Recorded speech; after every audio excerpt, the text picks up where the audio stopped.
Good morning. It's Tuesday and time for Psalm Thoughts. Let's talk about righteousness for a moment. We're going to dive in at Psalm 53, verses 2 and 3.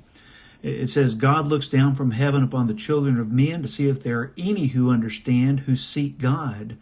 Every one of them is turned aside. They have together become corrupt. There is none who does good, no, not one. There is no one who does good. Not even one. Paul echoes this same idea in Romans chapter 3 and verse 10 when he says, no one is righteous.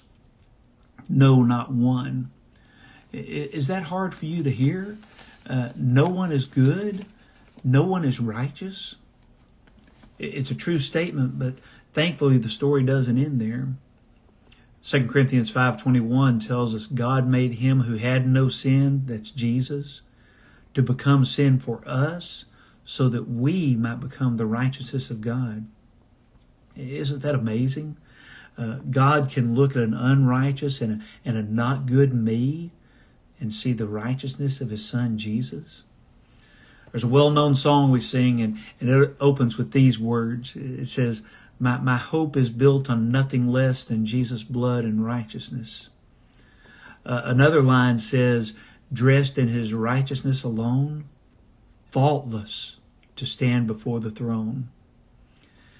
I have hope for heaven one day, and the only righteousness that I possess before God the Father on that day is that Jesus died for me. He died for you too. And you and I, we put on Christ and his righteousness at baptism, Galatians 3:27. We're baptized with faith in God to cut off our sins, Colossians 2:11 and 12.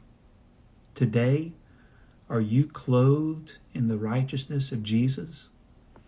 I want to go to heaven, and I know you do too.